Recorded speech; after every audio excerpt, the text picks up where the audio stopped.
Friend, मेरा channel story of journey में आपका स्वागत है। आज मैं आया हूँ काशीपुर के रामलीला मैदान में और आज यहाँ पे एक बहुत बढ़िया कवि सम्मेलन होने वाला है और उस कवि सम्मेलन का कुछ अंश मैं आपको अपने चैनल के माध्यम से दिखाऊंगा। ये काफ़ी अच्छे कवि लोग यहाँ पे आए हैं, उसका डिटेल तो मैं आपको बाद में दूंगा कि कौन कौन से वो आए हैं। ये आपका कुछ ये पल आपको बहुत ही, मेरा ये वीडियो आपको बहुत ही खुश कर देगा। तो मैं आपको अब कुछ झलकियाँ दिखाऊंगा इसके। ये देखिए, ये कवि सम्मेलन का गेट है।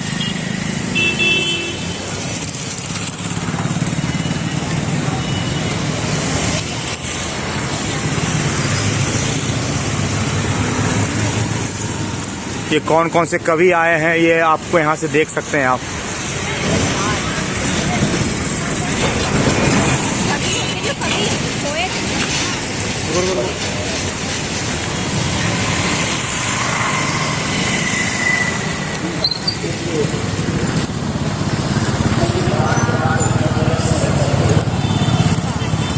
आजा।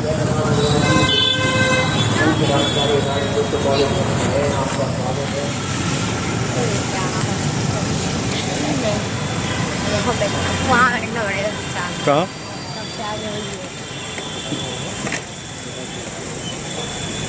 वो आगे किसके लिए?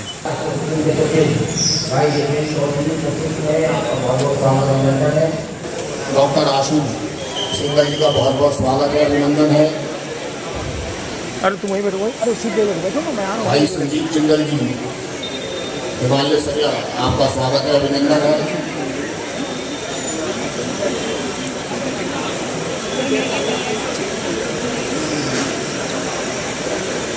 शरद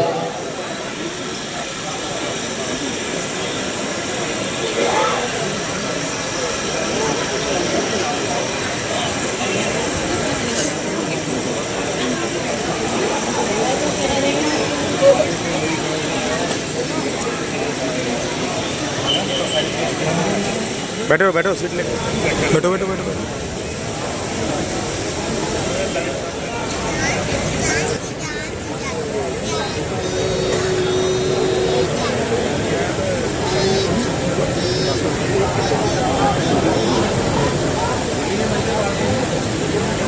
डॉक्टर मनोज आर्य जी, इसी क्रम में मैं निवेदन करूंगा आदरणीय शेष कुमार सितारा जी जो काशीपुर से की मंच पर अपना स्थान ग्रहण करेंगे।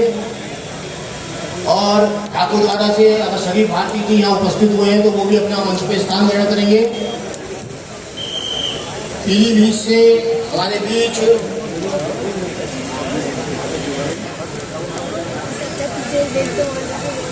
सीए अनुरूप गुप्ता, एडवोकेट सीए अनुरूप गुप्ता जो पीलीभीत से अगर है वो आए हैं तो उनसे निवेदन है कि मंच पर अपना स्थान ग्रहण करेंगे। दीपांशु जी अगर हो तो मंच के पास आ जाए।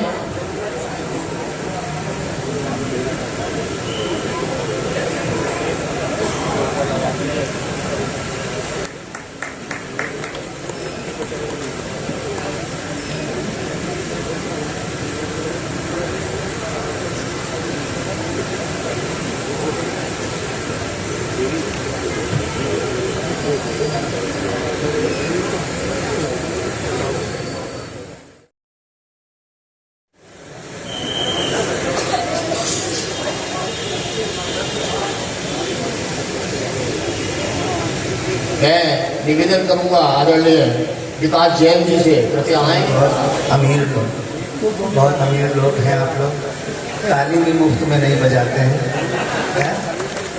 इतना कहने को आलू समझा तो समझ लो अग्रवाल का बात। बहुत अच्छा। 2017 में ये कवि सम्मेलन हुआ था। 7 साल बाद आज फिर हम सब लोग इकट्ठा हुए हैं। जब ये सम्मान समारोह चल रहा था तो डॉक्टर हरिओम पंवार जी ने एक सलाह मुझे दी है, मैं आपको बता दूं। डॉक्टर पंवार जी ने कहा कि इस कार्यक्रम को 2 दिन का किया जाए। पहले दिन सम्मान समारोह हो, दूसरे दिन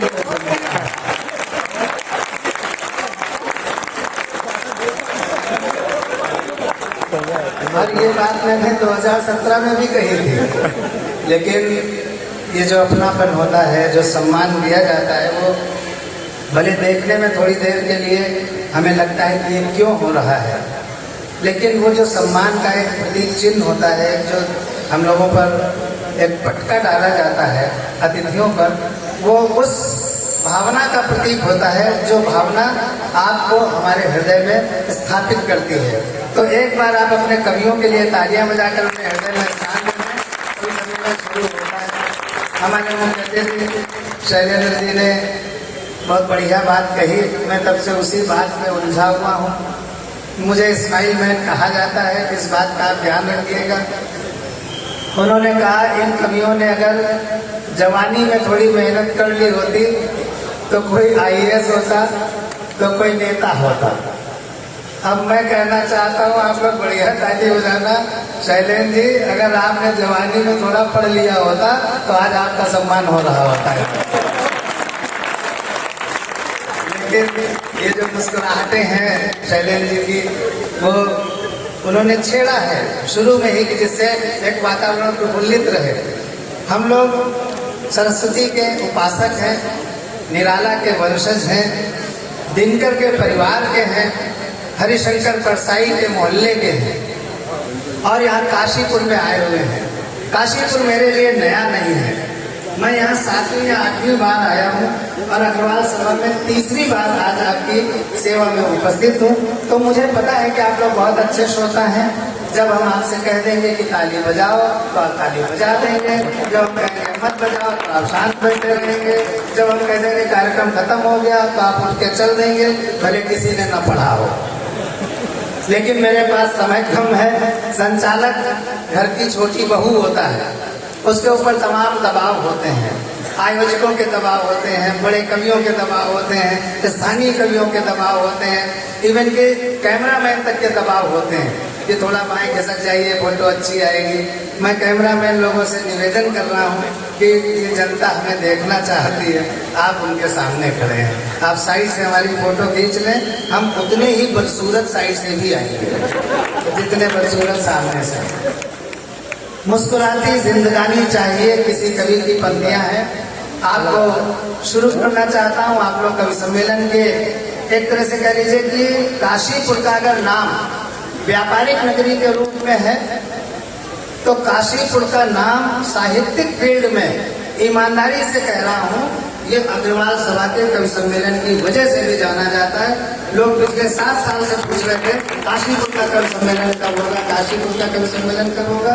ये तो मनोज आर्या को मैं बधाई देना चाहता हूँ कि उन्होंने मनोज वाद चलाया और मनोज अग्रवाल को मनोज करके एक बढ़िया मधुमेह कवि सम्मेलन आयोजित कर दिया। आइए कवि सम्मेलन शुरू हो। मुस्कुराती जिंदगानी चाहिए, थोड़ा खुले रहिएगा। मुस्कुराती जिंदगानी चाहिए, जिंदगानी में रवानी चाहिए, जिंदगी में कोई अवरोध नहीं होना चाहिए, ऐसा काम होना चाहिए। मुस्कुराती जिंदगानी चाहिए, जिंदगानी में रवानी चाहिए, सारी दुनिया अपनी हो जाती है, बस एक उसकी मेहरबानी चाहिए। तो उसकी मेहरबानी हमें मिलेगी। आप लोग द्विपक्षीय समझौता है, एक पक्ष हम है, एक पक्ष आप है। हम अपनी अच्छी से अच्छी बातें बोलने की कोशिश करेंगे, आप अच्छे से अच्छा अप्रिसिएशन देने की कोशिश कीजिएगा, तो ये कवि सम्मेलन ऐतिहासिक बनेगा। मैं माँ सरस्वती की वंदना से इस कार्यक्रम को प्रारंभ कराना चाहता हूँ। सबसे पहले तो बहुत बधाई और प्रणाम निवेदित करता हूँ कि हम लोगों को जो अनुकृति भेंट की है केदारनाथ मंदिर की, मैं उसके लिए बहुत बधाई देना चाहता हूँ। सनातन संस्कृति का एक बड़ा केंद्र केदारनाथ है जो देवभूमि उत्तराखंड में स्थापित है। हम आज पूरा उत्तराखंड अपने घर ले जाएंगे और अपने पूजा स्थल पर उसको सजा देंगे। आइए शुरू करते हैं। माँ वाणी की वंदना। बेटियां ही पूजा करती हैं, बेटियां ही घर में अर्चना करती हैं। मैं मंच की बेटी गौरी मिश्रा को आमंत्रित कर रहा हूँ, वो आए और माँ सरस्वती की वंदना करके इस कवि सम्मेलन को शुभ आरंभ दें और आप शुभ तालियों के साथ स्वागत करें। गौरी मिश्रा। सरस्वती च विद्महे विद्यादात्री च धीमहि तन्नोवाणी प्रचोदयात्। ज्ञान मुद्रा काव्य रूपा महाविद्या माँ शारदे को नमन करती हूँ, महाराजा अग्रसेन जी को नमन करती हूँ, कुलदेवी महालक्ष्मी को नमन करती हूँ, सम्मानित मंच को नमन करती हूँ, मंच पे आसीन देश के सुनाम धन्य कलमकारों को नमन करती हूँ। संस्कार, साहित्य, सौंदर्य पराक्रम की आपकी इस पावन धरा को नमन करते हुए सबसे पहले आप सभी काशीपुर के काव्य प्रेमी श्रोताओं को नैनीताल की बेटी प्रणाम करती हूँ। आभार। ये आशीर्वाद और मुखरित होगा, मुझे उम्मीद है। मैं अपने काव्य पाठ के दौरान क्या पढ़ूंगी क्या नहीं ये आप तब जानेंगे, लेकिन आइए, कोरोना काल के बाद पूरी आयोजन समिति ने अगर आपके चेहरे पे मुस्कुराहट लाने के लिए देश के उन कलाकारों की उपस्थिति को यहाँ सुयोग्य बनाया जिनके एक शाम मिलना भी मुश्किल होता है, तो आइए सबसे पहले उनकी मेहनत को साकार करने के लिए माँ शारदे का आह्वान करते हैं। ये प्रार्थना करते हैं कि ये शाम हर शाम आपके आंगन में और यूं ही ये कलमकार आपके चेहरे पे मुस्कुराहट लाने के लिए हर साल बुलाते रहे। एक बार मैं चाहती हूँ पूरा काशीपुर इस बेटी को स्वीकृति दे कि मैं माँ शारदे की वंदना प्रारंभ करूँ। पढ़ती हूँ। शब्द को संवार दे, अर्थ को निखार दे, पंक्तियों को प्यार दे आज माँ सरस्वती।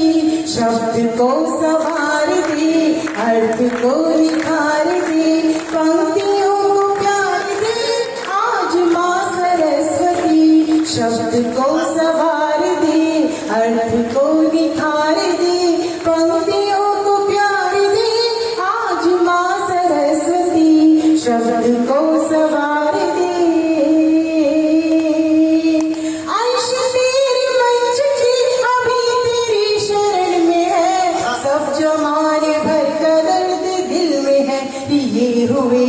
घाट घाट पर गए ये घुटन के काफिले, जख्म सारे शब्द की मशीन से सिए हुए। लेकिनी को धार दे, व्यक्ति को विचार दे, दुष्टता को मार दे आज माँ सरस्वती। शब्द को सवार दे, अर्थ को निखार दे, पंक्तियों को प्यार दे आज माँ सरस्वती। आज माँ सरस्वती तू ऐसा वरदान दे, शब्द पुत्र सूर्य बीज बोए अंधियार में। राष्ट्र हो सफल प्रबल, चेतना में क्रांति कर, शत्रु के समक्ष वक्ष ना झुके प्रहार में।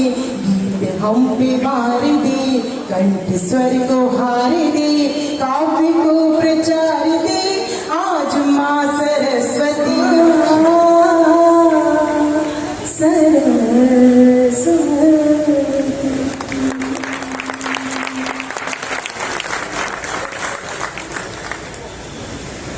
एक खूबसूरत सी पवित्र सी वाणी वंदना गौरी ने की। अब कवि सम्मेलन बिल्कुल शुरू हो रहा है, टेक ऑफ कर रहा है। रन में पर हम दौड़ लिए, माँ सरस्वती की अर्चना कर ली।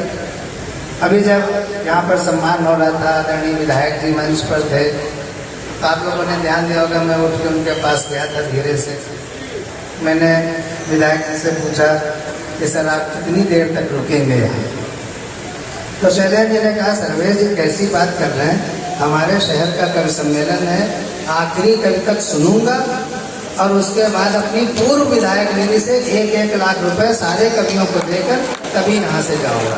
तो एक बार जोरदार तालियां हम आदरणीय शैलेंद्र के लिए बजा रहे हैं। वो मुस्कुराते हुए हमें देख रहे हैं और मन ही मन कह रहे हैं तुमको पता नहीं नेता सिर्फ आश्वासन देता। आइए मुस्कुराहटें और बढ़ेंगी, धीरे धीरे बढ़ते जाएंगे, आपके हृदय में उतरते जाएंगे, मुस्कुराते जाएंगे। कवि सम्मेलन की शुरुआत माँ वाणी की वंदना से हुई जो गौरी ने की। आप गौरी के सोफे को देखिए, गौरी जहाँ बैठी है उस पर 2 लोग बैठे हैं। अगर गौरी को आप देखें तो ये लग रहा है कि जैसे लक्ष्मी जी बैठी हुई हो। एक बार ताली हो जाए इस अच्छी सी गौरी के लिए, बिल्कुल लक्ष्मी स्वरूपा लग रही है।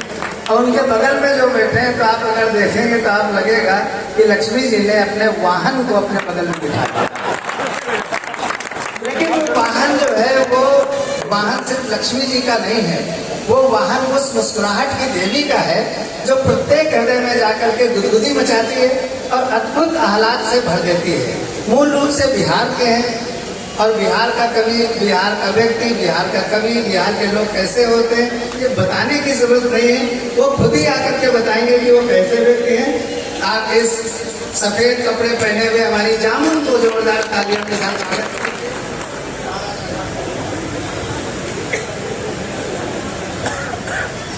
आप लोगों को बहुत बहुत प्रणाम करता हूँ। मेरे स्वागत में आप लोगों ने जो घनघोर तालियां बजाई है, इसके लिए आप सबका बहुत बहुत धन्यवाद करता हूँ। सर्वेश जी बहुत परेशान हो रहे थे कि गौरी के बगल में कौन बैठा है। आप सब पढ़े लिखे लोग हैं, आप अच्छे से जानते हैं कि गौरी के बगल में हमेशा शंभू ही रहते हैं। भी देखता है ये सपने भाई साहब पूरे होने वाले हैं। स्वागत है। मैं 4 लाइन सुनाता हूँ। एक छोटा सा निवेदन, ये खाने पीने की चीजें कहीं कहीं कवियों को भी खिलाई जाती है, बल्कि पहले कवियों को खिलाई जाती है। वो मानेगा नहीं भाई, अभी मत लाना है ना। ये हम लोग ऐसे कहते हैं, खिलाई कभी अभी नहीं। थोड़ी देर बाद लाना। ये सब खाए पिए लोग हैं, इतनी जल्दी भूख लगती क्या आप लोगों को? मुझे पहले कभी कैसे एक को बुलाओ दूसरा आ जाता है, सबको अलग अलग प्रस्ताव देना पड़ेगा यहाँ पे। हाँ, थोड़ी देर बाद आना। ये क्या जलेबी ला रहे हो क्या? फैक्ट्री लग जाए पहले तो। इन्होंने राहुल गांधी को सलाह दी थी कि फैक्ट्री लगा दो जलेबी की।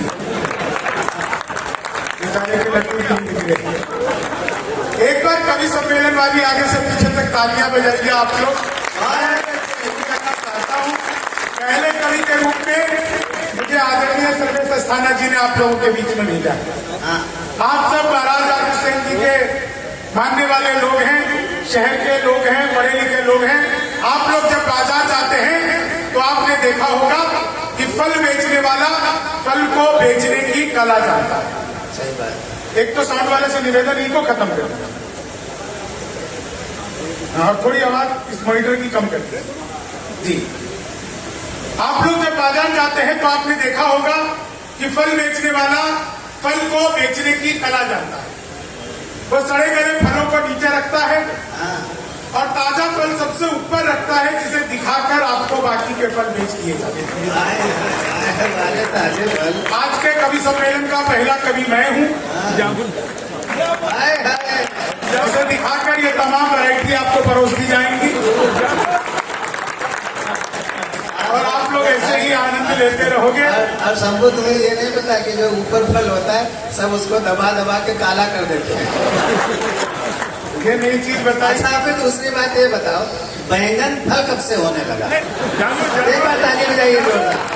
देखिए, सर्वेश जी देश के श्रेष्ठ संचालक हैं, उनके सुर में सुर मिला रहे हैं आदरणीय हरिओम पवार, बड़े कवि हैं।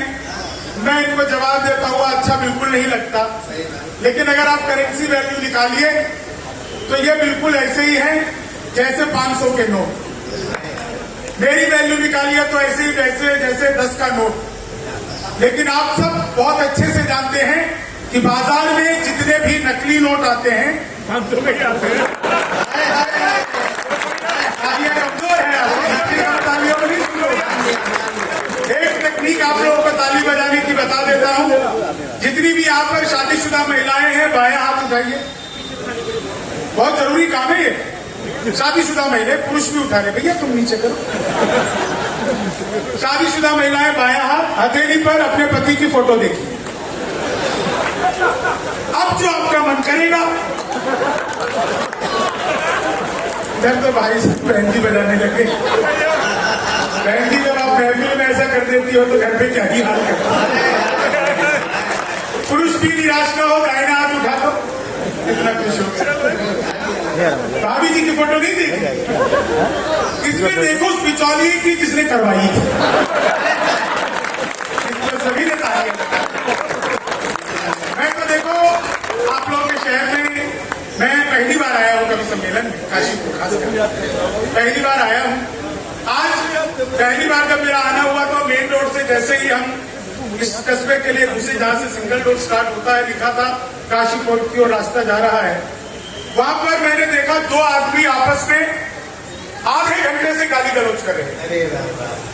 पूरा जाम लगा दिया, आधे घंटे तक उनका गाली गलौज नहीं रुका। मुझसे रहा नहीं गया, मैं गाड़ी से उतरा, मैंने उनको जाकर समझाया, तब मारपीट हुई। अच्छे, वाह, मारपीट हुई मेरे साथ। अच्छा, वो पकड़कर मुझे बुरी तरह धुनने लगे। मैंने फिर समझाया तो अच्छी तरह धुना। धुनने पर होता है, थोड़ा आगे आया, इतना बढ़िया मनोज आर्य जी ने इतना बढ़िया हमें शानदार, आप लोगों ने इतने बढ़िया होटल में रुकवाया, हमें आदत नहीं अच्छे होटल की।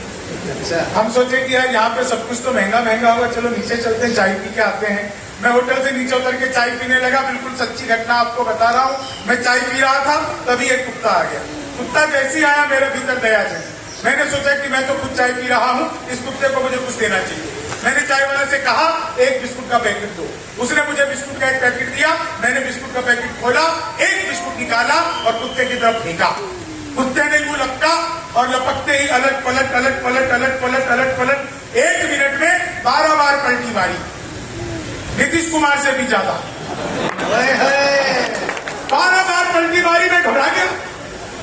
मैंने तुरंत ही चाय वाले को पकड़ लिया। मैंने कहा, क्या मिला दिया तूने बिस्कुट में? ये तो अच्छा हुआ कि मैंने पहले नहीं खाया, नहीं तो मैं भी पलटी मार रहा होता। तो चाय वाले का जवाब सुनना और आप लोगों की तालियां चाहूंगा। चाय वाले ने कहा, बाबूजी मुझे मत डांटिए, बिस्कुट पतंजलि का है। खाते ही कुत्ता अनुलोम विलोम कपालभाति सूर्य नमस्कार प्राणायाम सब कुछ एक साथ करने लगे। तो कुत्तों का मामला भी अद्भुत होता है। महिलाएं हंस रही हैं, बहुत अच्छा लग रहा है। महिलाओं का हंसाना दुनिया का सबसे मुश्किल काम है। आप 1000 तरीके अपना लो अग्रवाल जी, महिलाओं को खुश कर ही नहीं सकते। हम पुरुष महिला को देखते ही खुश हो जाते हैं। हमें किसी तरीके की जरूरत ही नहीं पड़ती है। मैं सच बता रहा हूं आपको। मैंने तो पिछले दिनों मोदी जी से पूछा। मैंने कहा, मोदी जी आपकी नीयत क्या है? मोदी जी बोले, मेरी नीयत पाक साफ है। वाह, साहब, वाह, वाह, तालियां थोड़ी ज्यादा आप लोगों की चाहिए इस बात पर।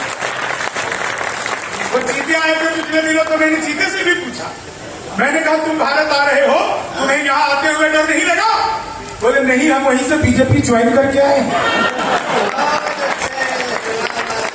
एक आदमी मिला, बोला, यार ये मोदी जब से आया है देश 500 साल पीछे चला गया। मैंने कहा, योगी को आने दे, त्रेता युग में ले जा।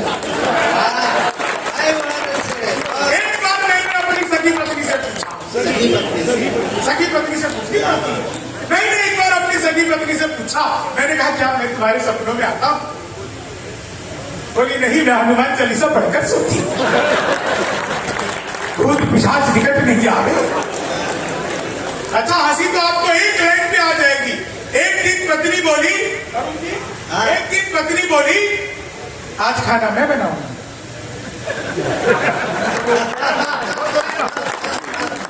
बहुत अच्छे शंभू। मैंने कहा, धन्य हो गए, जो सबसे अच्छा आता है बना दे। मुंह बनाकर आ गई। लेकिन उसने बनाई पनीर की सब्जी, मैंने उसको पनीर ढूंढा, था ही नहीं। मैंने कहा, भाग्यवान, ये कौन सा पनीर बना दिया तूने? बोली, खोया पनीर। खोया, मेरा एक आंसू गिरा, उसी में टपका। मैंने कहा, अब ये रोया पनीर हो गया है। तो मामला बिल्कुल अद्भुत है। 4 लाइनें आपको सुनाता हूं। मुझे देखकर सोच रही है, चलो अपना वाला तो इससे ढंग का है। हाँ, तो वही लोग ताली बजा रहे, जिसको लग रहा है कि वो ढंग से है। स्क्रीन चल रहा है।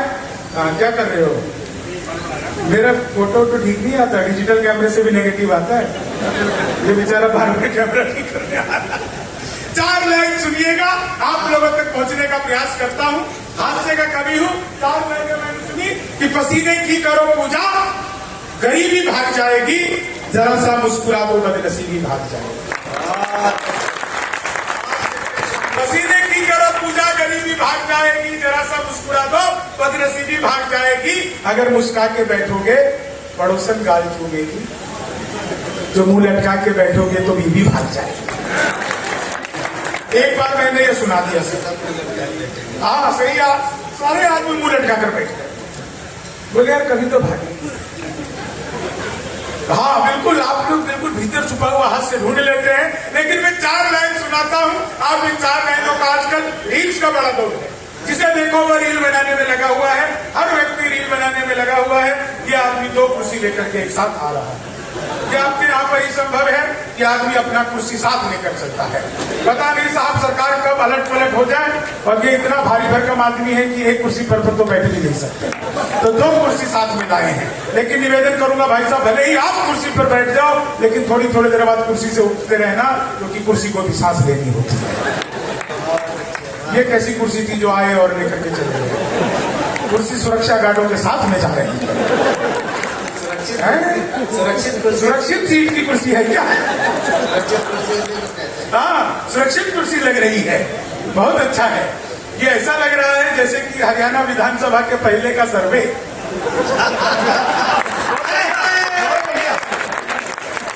हाँ, लेकर के आए तो बैठने के लिए उठा के ले जाना पड़ा। देखिए, मैं तो हाथ से रंग का कवि हूँ, लेकिन 4 लाइन आपको सुनाता हूँ। आजकल रील्स का बड़ा दौर है, जहाँ देखो लोग रील्स बनाने में लगे रहते हैं। सच बता रहा हूँ, रील बनाने वालों का दौर है। इन रील बनाने वालों के साथ क्या होता है, 4 लाइनें सुनाता हूँ। अभी गौरी जी जो वंदना कर रही थी, वो सुर में गाती हैं, मैं महिषासुर में गाता हूँ। 4 लाइनें। लेनी थी जीत हमने मगर बात ले लिए, अरे यार क्यों आते हो बार-बार? ओ भैया क्यों आते हो बार-बार यार? बात ले लिए, कितने हसीन देखिए जज्बात ले लिए। दूल्हा बेचारा रील बनाने में रह गया, दुल्हन ने फेरे पंडित जी के साथ ले लिए। दुल्हन ने फेरे पंडित जी के साथ ले लिए। भगवान मेरा साथ आप यूं भी निभाना, किस्मत के खेल में मुझे ऐसे ही जिताना। सलमान के जैसे फल बीते ये जवानी, लेकिन बुढ़ापे में अनुप जलोटा बनाना। लेकिन बुढ़ापे में, अभी अनुप जलोटा ने नई हारमोनियम खरीदी है, लेकिन बुढ़ापे में अनुप, समझ में आए तो तालियां जोरदार बजाया करो, ऐसे नहीं मुस्कुरा भर के रहती है।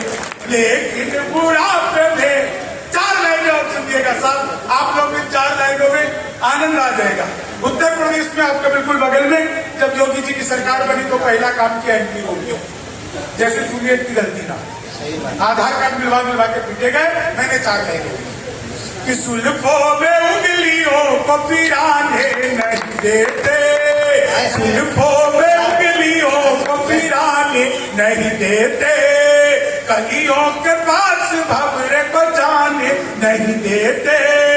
इतनी सी शिकायत है हमें योगी आपसे, खुद से न पटी हमको पटाने नहीं देते, न पटी हमको पटाने नहीं देते। और ये 4 लाइन सुनिएगा कि चीनी को जमा करके फिर से गन्ना बना दूं। मैं तो अद्भुत ही कवि हूँ भाई साहब। क्लास में अध्यापक आया, बोले कौन बेवकूफ है, खड़ा हो जाए, तुम ही खड़ा हो। बोले तुम बेवकूफ हो? मैंने कहा नहीं सर, आप अकेले खड़े अच्छे नहीं लगते।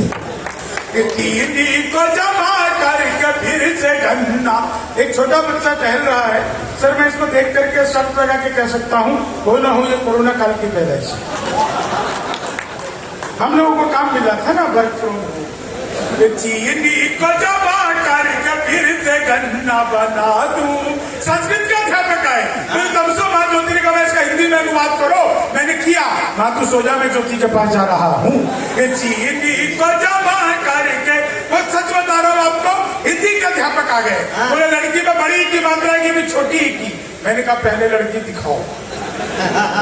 चीनी को जमा, हिंदी वाला फिर आ गया। बोले आमंत्रण और निमंत्रण में क्या फर्क है? मैंने कहा जो निमंत्रण नीम के पेड़ के नीचे से दिया जाता है उसे निमंत्रण कहते हैं, जो आम के पेड़ के नीचे से दिया जाता है उसे आमंत्रण कहते हैं। चीनी को जमा करके, वो सच बता रहा हूँ आपको, वो गणित वाला आ गया। बोला मैंने तुम्हारे पिताजी को 2000 रुपए 6% ब्याज पर 10 दिन के लिए दिए, तो 10 दिन बाद कितना लौटाएंगे? मैंने कहा वो नहीं लौटाएंगे। बोले क्यों, तुम्हारे पिताजी गणित नहीं जानते? मैंने कहा जी आप मेरे पिताजी को नहीं जानते। चीनी को जमा करके, वो गणित वाले ने फिर पूछ लिया, बोले दशमलव किसे कहते हैं? मैंने कहा जब लगातार 10वीं बार जब हो जाए। चीनी को जमा करके, वो गणित वाले ने फिर पूछा, बोले एक्स की वैल्यू बताओ। मैंने कहा जो हमें छोड़कर चली गई हमारी नजरों में उसकी कोई वैल्यू नहीं है। चीनी को जवान, पीछे का दादाजी भी हंस रहे हैं। बाबा आपको एक्स की वैल्यू पता है क्या? ये चीनी हो सकता है इस उम्र तक तो डबल एक्स की भी पता चल जाती है। चीनी को जवान करे कबीर से, मैं सच बात रहा हूँ, हिंदी वाला फिर आ गया। बोले मालियार ऊपर किसे कहते हैं? मैंने कहा जब सरकार हमारी सारी संपत्ति इकट्ठा करके मालिया को अर्पित कर दे। चीनी को जब, तालियां थोड़ी सी कमजोर थी दोस्तों, आप भरपूर तालियां बजाइए। कवियों को आपकी ऊर्जा की जरूरत होती है। हालांकि आप लोग सुन बहुत अच्छा रहे हो, और महिलाएं तो जब जब हंसती हैं मुझे बहुत अच्छा लगता है। आप लोगों को पता है कॉपी पेस्ट, इस कॉपी पेस्ट का आविष्कार हिंदुस्तान में हुआ है और मातृशक्ति ने किया है। वो नीचे वाले होठों पर लिपस्टिक लगाती है, ऊपर पप पप पप पप पप करती है, हो जाता है कॉपी पेस्ट। चीनी को जवान करे, कितना कुछ हो रही है। एक रिक्वेस्ट करूं, घर पर भी ऐसी रहा करो। ओए होए, बता रहे भाई साहब, बहुत बढ़िया भाई साहब, मेरे दिल की पीड़ा वही है जो आपकी की है। चीनी को जवान करे के, आप सबके चेहरे पर हंसी है साहब, लेकिन आपको एक बात बताना चाहता हूँ। वो महाराजा अग्रसेन जिन्होंने 1 रुपया और 1 ईंट का प्रावधान अपने समाज के लोगों के लिए चलाया। एक बात और, चाहे आप पूरे हिंदुस्तान का आंकड़ा उठा करके देख लीजिए, जहां जहां भी अग्रवंशी लोग रहे हैं वहां पर कभी भी व्यक्ति भूखा नहीं मरता है। भूखमरी उस जिले में आती ही नहीं है, क्योंकि आप लोगों ने बात है साहब, मैं पढ़ना चाहता हूँ कि हर जीव जिसके मन में ढूंढ लेता अपना घर, हर जीव जिसके मन में ढूंढ लेता अपना घर, दुनिया में नहीं लगता है किसी से जिसको डर, दुनिया में नहीं लगता है किसी से जिसको डर। एक रुपये से संसार को जोड़ा, महाराज अग्रसेन तुम्हें सैकड़ों नमन, महाराज अग्रसेन तुम्हें कोटि नमन। चीनी को जमा करके फिर से गंदा बना दूं। फिर आ गया भाई। हाँ वही रह जाओ। मेरा तो दोस्त बोला यार मौका लगे तो शादी कर ले, मैंने कहा मौका ही लग जाए तो शादी करके क्या करूँ। मैंने तो पिताजी को बचपन में कह दिया था, पिताजी लव मैरिज करूंगा। बोले बेटा लव मैरिज ही कर लियो, शक्ल दिखा के तो होगी। बिल्कुल सच बता रहा हूँ आपको मैं, बिल्कुल सच बता रहा हूँ। आप जिस मजे से आनंद से हंस रहे हैं ना, मेरे पड़ोस में रोज एक लड़की नागिन डांस करती थी, रोज नागिन डांस करती थी। एक दिन मैंने घंटी बजाई, वो निकल करके आई, मैंने पूछा तुम भी रोज नागिन डांस करती हो? बोली हाँ। मैंने कहा कभी 10 भी लो। बीच वाली बस पर सो रहा था, ऊपर में 30-40 की, नीचे में 80-90 की। तो 30-40 में 80-90 से पूछा, बोली बहन तेरी उम्र क्या है? 80-90 बोली 38-40। अब मुझसे पूछ ले तेरी क्या है? बोली 18-20। मैं तो 20 के बरस से धड़ाम से नीचे गया। बोली भाई साहब क्या कर रहे हो? मैंने कहा कि पैदा होने की कोशिश। क्या बढ़िया, आप लोग एक बार अपनी हंसी के लिए जोरदार तालियां बजाइएगा। जो आप लोग के चेहरे पर मुस्कुराहटे हैं। एक अंतिम 4 लाइनें सुना करके मैं अपना स्थान लेता हूँ। टीम बहुत समृद्धिशाली और बहुत बड़ी टीम है। एक बात और कहना चाहता हूँ, और जो बिल्कुल मैं पहले कवि के रूप में हूँ, गौरी जी ने वंदना की, मैं पहला कवि, लेकिन बिल्कुल सार्थक बात कहूंगा दोस्तों मंच से। आज इस मंच पर आपने हिंदुस्तान के उन कवियों को बुलाया है जिसको एक रात में एक मंच पर इकट्ठा करने का सपना हिंदुस्तान के बड़े से बड़े सभा और बड़े से बड़े लोग देखते हैं, लेकिन उनकी आर्थिक क्षमता इतनी नहीं होती। अयोग पवार जैसे सभी कवि, आदरणीय अरुण जैन जी, विष्णु सक्सेना, विनीत चौहान, कितने नाम लो, ये सारे सितारे और सबसे बड़ा शंभू शिखर, आपने सबको एक साथ बुला लिया। ये आपकी क्षमता। और गौरी मिश्रा साहब, ये तो गौरी मिश्री है। मिश्रा तो लोग ऐसे कहते, कभी आप इनसे बात करके देखिएगा। मैं इसलिए इनके बगल में बैठता हूँ, सौंफ अपने साथ लाता हूँ, इसलिए है। 4 आनंद लीजिएगा जी, 4 अंतिम लाइनें सुनिएगा, आनंद लीजिएगा साहब। कि मनहूस से चेहरों को सदा डांटता हूँ मैं, गम की बदलियों में भी खुशी छाटता हूँ मैं, भाता नहीं मुझको कोई चेहरा उदास सा, बस इसलिए ही सबको हंसी बांटता हूँ मैं। बचने के लिए सबको हंसी काटता। आभार, धन्यवाद। लोगों ने गले भी लगाया, बहुत अच्छा लगता है। क्या बतलाऊं, इस धरती पर कैसा लगता है, इस मिट्टी का जर्रा जर्रा अपना लगता है। क्या बतलाऊं, इस धरती पर कैसा लगता है, इस मिट्टी का जर्रा जर्रा अपना लगता है। मंदिर, मस्जिद, गिरजा, द्वारे चाहे जैसे हों, लोग जहाँ अच्छे होते हैं अच्छा लगता है।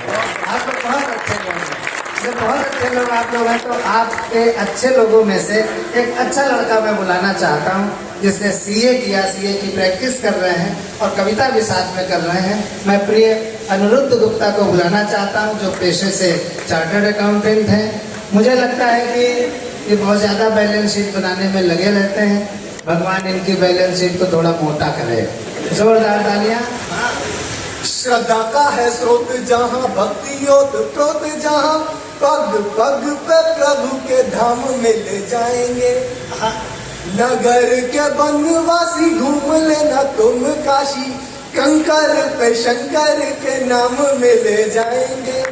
और लिए तन मन आना, कभी वृंदावन आना, गोकुल में तुम्हें घन श्याम में ले जाएंगे।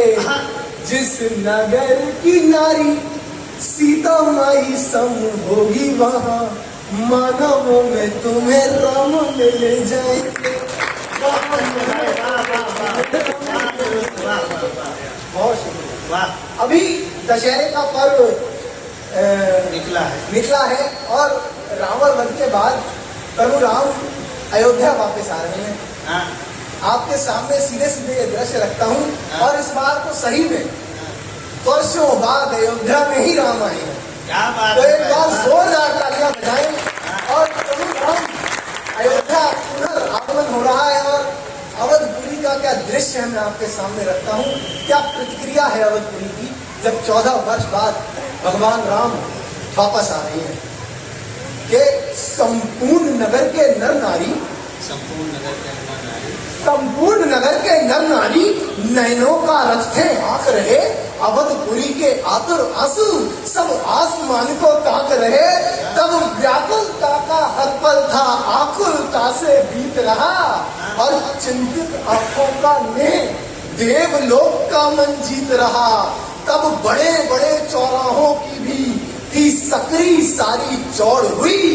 जब मन के दर्शन पाने को तन की सड़कों पर दौड़। जब मन के दर्शन पाने को तन की सड़कों पर दौड़ हुई। और यह देख काल की आंखों में करुणा का सागर उमड़ गया। जैसे उसका भी कुछ अपना लंबी अवधि को बिछड़ गया। तब आज काल ने दूरी का यह गहरा गड्ढा पाट दिया। विरह वेदना का जटिल पास भी पल भर में था छांट दिया। और संकट कटते साथ सभी ने मलहारों को गाते देखा। जब पुष्पक पर सवार प्रभु को अवधपुरी ने आते अवधपुरी ने आते देखा। और आंखों ही आंखों में कुछ पल आंखों का विरह विलाप हुआ। जिसके उपरांत रघुवंश का मनमोहक भरत मिलाप हुआ। जिसके उपरांत रघुवंश का मनमोहक भरत मिलाप हुआ। देखिए, मैंने जन्मभूमि की बात की थी और अपने काव्य पाठ का आरंभ किया था।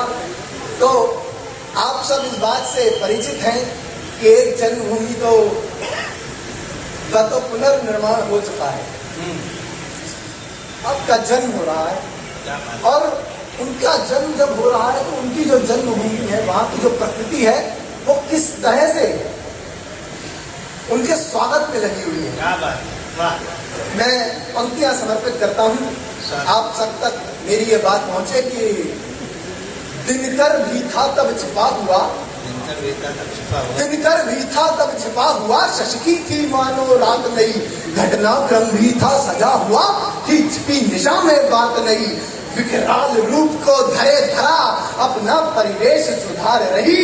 थी दमक रही कहीं दामनी, पवन कहीं थी फुफकार रही। तब शांत धरा से उड़ी धूल, इन तीव्र पवन के वेगों से ढका हुआ था अंबर तल भी, इन कृष्ण रंग संवेगों से। क्या घटा घनेरी खड़ी हुई केवल मिट्टी महकाने को, बहकी बहकी हवा चली थी क्या सूखे फूल गिराने को, खिड़की दरवाजे खेल खेल में जोर जोर से खड़क रहे, मानो बदले को आतुर खड़े हाथ गुस्से से थे फड़क रहे। था शुभ अद्भुत रूप अलौकिक जिसका कोई भी मेल नहीं, मानो थी मायावी माया केवल ऋतुओं का खेल नहीं। मानो थी मायावी माया केवल ऋतुओं का खेल नहीं, था सत्य समर में स्वयं खड़ा सारे ही द्वेष मिटाने को, थी खड़ी हुई जलवायु वहां जैसे कोई संदेश सुनाने को। तब सोती हुई एक नगरी यह सब कुछ होते देख रही थी, जिसकी कारागृह वर्षों से मृतकर भांजों को फेंक रही थी।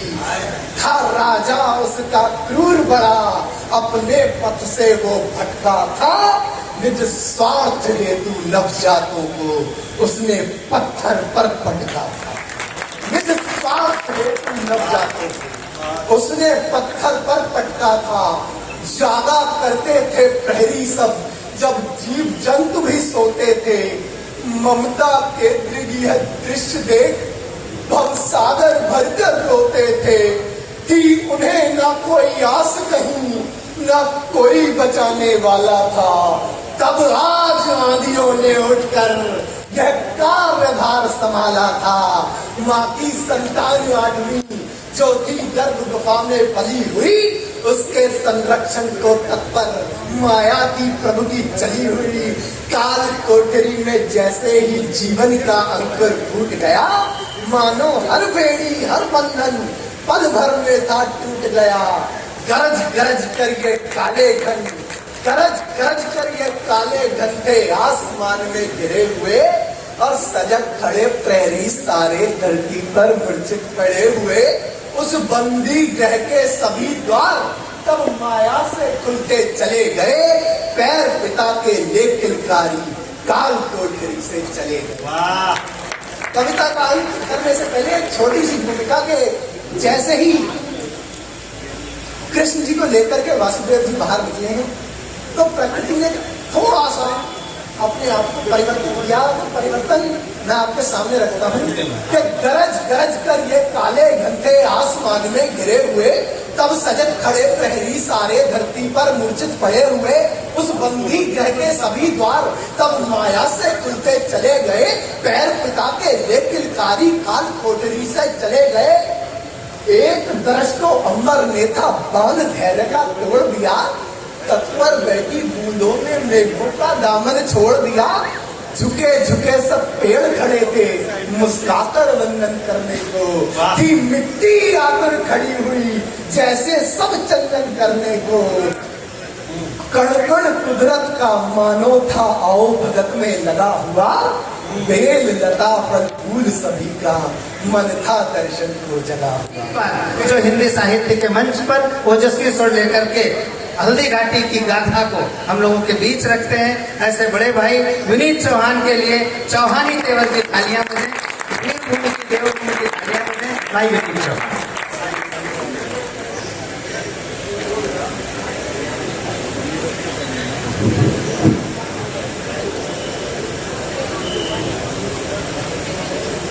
देश की सरहदों को सर्वाधिक बेटे देने वाले राजस्थान की हल्दी घाटी की ओर से काशीपुर की मिट्टी को अपने प्रणाम निवेदित करता हूँ।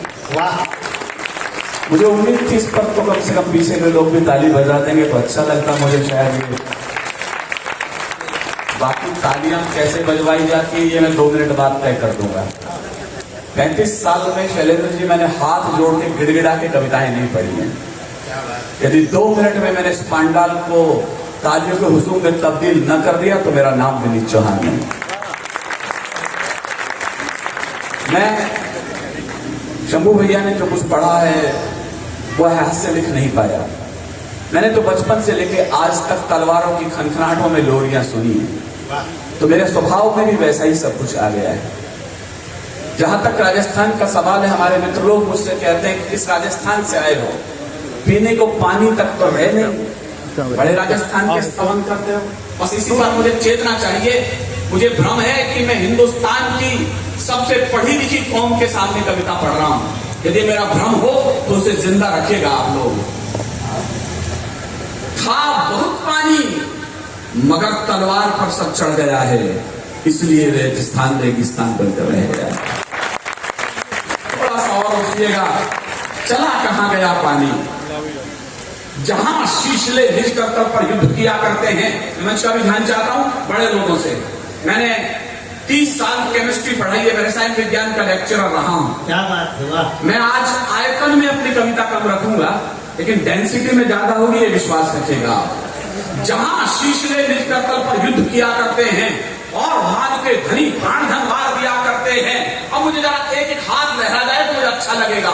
जहां शीशले निज कर्तव्य पर युद्ध किया करते हैं और मान के धनी प्राण धन वार दिया करते हैं। राजस्थानी धरा शौर्य की कथा कहा करती है। पानी कम है मगर रक्त की नदी बहा करती है। पानी कम है मगर रक्त की नदी बहा करती है। ये धरती रण में दुश्मन की कोई एहसान नहीं रखती। अरे अरुण पवार जी, आपसे अनुमति ले तो एक वाक्य बोल रहा हूं।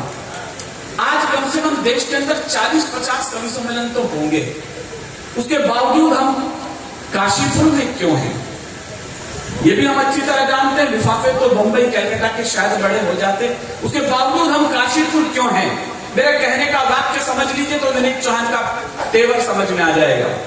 यदि आज मैं दिल्ली या मुंबई में कलकत्ता में कविता पढ़ रहा होता और सुबह अपनी कार से मैं दिल्ली एयरपोर्ट के लिए निकल रहा होता, तो सच मानिएगा मैं दिल्ली मुंबई कलकत्ता के अंदर सुबह 4 बजे सफेद कुत्तों की चैन पकड़े हुए घूमती लड़कियां देख रहा होता।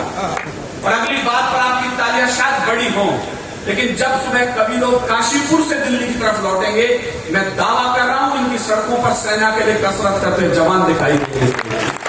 ये उत्तराखंड की मिट्टी है। ये धरती रण में दुश्मन का कोई एहसान नहीं रखती। मुझे भी मजा नहीं आ रहा, जिस समय आप मूड में आ जाएंगे मैं कविता शुरू कर दूंगा। 4 लाइन आपकी मिट्टी को कह दूं फिर कविता शुरू करता हूं। ये धरती रण में दुश्मन का कोई एहसान नहीं रखती। जुगनू की दौड़ी झुक जाने ऐसे दिनमान नहीं रखती। और सीमा पर दुश्मन की जाकर आपका कोई बेटा यदि सरहदों पर संगीन लेकर खड़ा हो तो आपकी तालियां जरा उसे हौसला दे। ये धरती रण में दुश्मन का कोई एहसान नहीं रखती।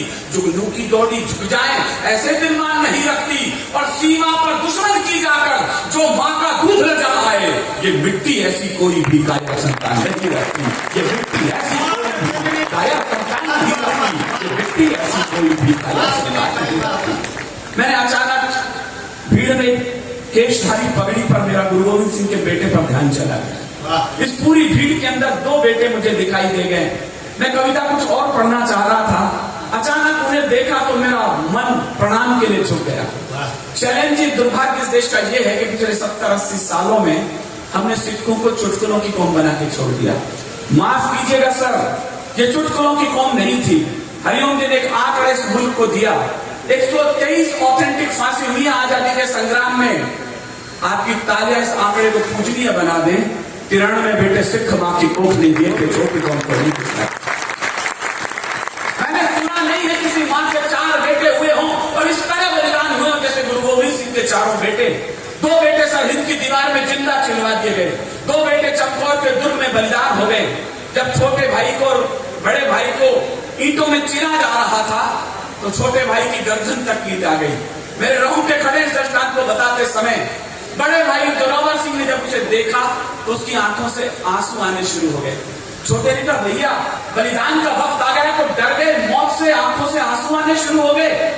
बड़े ने कहा, नहीं छोटे, गुरु गोविंद सिंह की संतान बलिदान से क्या डरेगी, क्या फिर रोए क्यों हो? तो जवाब क्या बोला, जवाब था।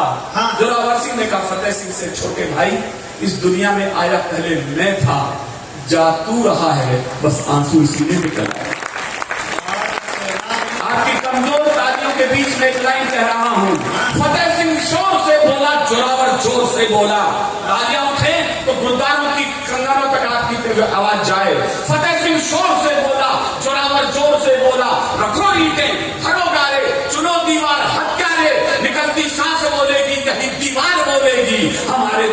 जय हो, हमारे धर्म की जय हो। ये हिंदुस्तान का 7 साल का बेटा बोल रहा है।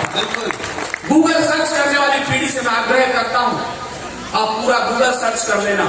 दुनिया में देश और धर्म के लिए यदि सबसे छोटा बेटा कोई शहीद हुआ है तो उसका नाम बाबा फतेह सिंह है, जो केवल 7 साल में देश के लिए बलिदान हो गए थे। दोनों बेटे बलिदान हुए तो सरहिंद की दीवार के बाद चमकौर के दुर्ग में केवल 40 सिख बचे थे गुरु गोविंद सिंह के पास। हमारे राजस्थान में जब बेटा युद्ध को जाता है तो मां तिलक निकालती है हल्दी घाटी की मिट्टी से। सिखों में थोड़ी अलग परंपरा है, मां कलगी टांगती है पगड़ी में। मां उस दिन मां थी नहीं। गुरु गोविंद सिंह ने पिता और मां के दोनों धर्म पूरे किए। अजीत सिंह को गले से लगाया और युद्ध के लिए भेजा। थोड़ी दूर चले थे अजीत सिंह बाबा कि भाला आर पार निकल गया, पेट को बेचता हुआ। बात यह नहीं है कि बाबा अजीत सिंह शहीद हो गए। ताली इस बात पर बजाना, 40 मुगलों के सिर उतारे तो शेर का बच्चा घोड़े से नीचे उतरा। अंतिम बेटे बचे जुझार सिंह, उन्हें भी तिलक निकाल के भेजा। जुझार सिंह कुछ दूर ही गए थे, वापस लौट आए। धीरे से गोविंद सिंह ने पूछा वापस कैसे आ गए? पिताश्री प्यास लगी है, पानी पिला दो। गुरु गोविंद सिंह ने आंखों में लाल डोरे करते हुए खींचते हुए कहा, शर्म नहीं आती रण क्षेत्र में खड़े हो, शत्रु के लहू से प्यास क्यों नहीं बुझा लेते? काशीपुर वालों चारों के चारों बेटे बलिदान हो गए तो गुरु मां तक सूचना पहुंच गई। गुरु मां ने पल्लू फैला दिया गुरु गोविंद सिंह के सामने कि मुझे मेरे बेटे लौटाओ। गुरु गोविंद सिंह ने कहा चारों देश के काम आ चुके हैं। तो उसने कहा फिर मुझे मरने की अनुमति दो, मेरी कोख खाली हो चुकी है। गुरु गोविंद सिंह ने कहा गुरु ग्रंथ में कहीं भी नहीं लिखा कि सिखों में आत्महत्या का कोई प्रावधान है। तो उसने कहा मैं जीऊं तो जीऊं किसके लिए? गुरु गोविंद सिंह ने केवल 2 लाइन कही और गुरु मां को निरुत्तर कर दिया। मैं आपको एक शुभ सूचना देते हुए अगले वाक्य का दोहरान कर रहा हूं। जिस दिन ये बात चंडीगढ़ के एयरपोर्ट पर लिख दी जाएगी, विनीत चौहान इस कविता को पढ़ना बंद कर देगा। एक शुभ सूचना मैं ये दे रहा हूं कि चंडीगढ़ एयरपोर्ट का नाम बदलकर शहीद भगत सिंह एयरपोर्ट किया जा चुका है। ये इस देश के लिए शुभ सूचना। लेकिन जो मैं बोल रहा हूं ये लाइन जिस दिन वहां लिख जाए मेरा अभियान विराम ले जाएगा। गुरु गोविंद सिंह से जब मां ने कहा मेरे चारों बेटे लौटाओ, मत बजाना तालियां, इस बार विनीत चौहान क्या बोल रहा है? सच्चे बाल दिवस के अधिकारी यदि कोई 4 बेटे थे तो वो गुरु गोविंद सिंह के चारों बेटे थे।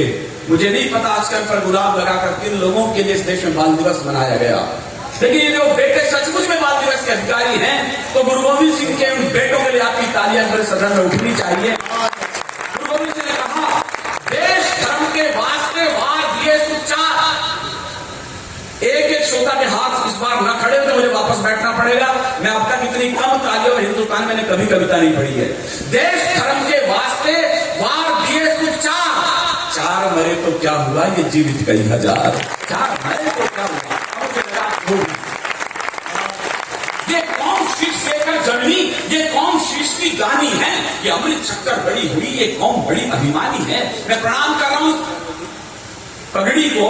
तो आपके भी हाथ रंग के समर में उठे, उन्हें ये न लगे इस भीड़ में हम केवल 2 थे, बाकी लोग तो अग्रवाल बैठे हुए थे। यदि ये हैं तो हिंदुस्तान हमारे साथ जिंदा रहा। ये कौम शीश देकर जन्मी, ये कौम शीश की दानी है, ये अमृत शक्कर बड़ी हुई, ये कौम बड़ी अभिमानी है। जब जब हम पर संकट आए इस पगड़ी ने बलिदान दिया, गुरुओं ने मस्तक चढ़ा दिए, अपने प्राणों का दान दिया। कुछको और ऐसे चिरवाया, कुछ से रुई से जलवाए। मैं एक भी लाइन गलत बोलूं आप कहना आप झूठी कहानी कह रहे हो। आप कहोगे हिंदुस्तान के अलावा ये कहानी पूरी दुनिया में कहीं नहीं है, तो फिर आपका साथ मुझे मिले। ये कौम शीश देकर जन्मी, ये कौम शीश की दानी है, ये अमृत चक्कर बड़ी हुई, ये कौम बड़ी अभिमानी है। जब जब हम पर संकट आए इस पगड़ी ने बलिदान दिया, उन्होंने मस्तक चढ़ा दिए, अपने प्राणों का दान दिया। कुछको आरे से चिरवाया, कुछ थे रुई से जलवाए, कुछ सूली ऊपर टांग दिए, कुछ दीवारों में चिरवाए। वो गर्म कवे पर चढ़े मगर सत्य पंच से डिगे नहीं, मुर्जा कर गए मगर मुर्दों के आगे छुटे नहीं। मुर्जा कर गए मगर मुर्दों के आगे छुटे नहीं, मुर्जा कर गए मगर मुर्दों के आगे छुटे नहीं। ऐसे पागल दीवानों से, ऐसे पागल दीवानों से आपकी तालियां और बड़ी हो। ऐसे पागल दीवानों से धरती की आन सौगनी है, ऐसे पागल मस्तानों से भारत की शान चौगनी है। ऐसे पागल मस्तानों से भारत की शान चौगनी। मैं एक कविता विशेष आप सबको समझ, और इस बात को अच्छी तरह समझ लीजिएगा। शैलेंद्र जी अभी हरिओम भाई साहब से कुछ कह रहे थे, मैंने वो सुन ली है सर, वो बात उत्तर मैं दे रहा हूं। अंबर जी ने बहुत पहले कभी कहा था हम कवियों के विषय में, ये इस पार्टी के हैं उस पार्टी के हैं। काशीपुर वालों, या बजरंग हवाओं का रुख मोड़ देंगे हम, या खुद को वाणी पुत्र कहना छोड़ देंगे हम। हमारी हिम्मत पर दाद देना, मैं कहां खड़ा हूं, किसके सामने खड़ा हूं और क्या कविता बोलने जा रहा हूं। या बजरंग हवाओं का रुख मोड़ देंगे हम, या खुद को वाणी पुत्र कहना छोड़ देंगे हम। और जिस दिन भी हिचकिचाएंगे सच लिखने से हम, कागज को फाड़ देंगे, कलम को तोड़ देंगे हम। आप अनुमति भर दीजिए तो मैं उस विषय पर पढ़ दूंगा, वरना मुझे गियर बदलना पड़ेगा। मैं कलकत्ता की बेटी पर कुछ बोलना चाहता हूं, मैं मणिपुर की बेटी पर कुछ बोलना चाहता हूं। मैंने दोनों विषय रख दिए। दुर्भाग्य इस देश का यह है, मेरी इस कड़वी भाषा को स्वीकार करना यदि मैं सच बोल रहा हूं तो हमने बेटियों तक को राजनीतिक तराजू में तोल के रख दिया। मणिपुर में यदि कोई बेटी होती है तो भाजपा की बेटी मान ली जाती है। यदि कलकत्ता में किसी बेटी के साथ कुछ होता है तो टीएमसी की बेटी हो जाती है। यदि महाराष्ट्र में ठाणे में किसी के साथ कुछ होता है तो उद्धव ठाकरे की बेटी हो जाती है। माफ करना सर, हो गई हावी गुलिस्तान पर सियासत इस कदर, फूल खिलते हैं मगर माली का मजहब पूछकर। अजीब देश है।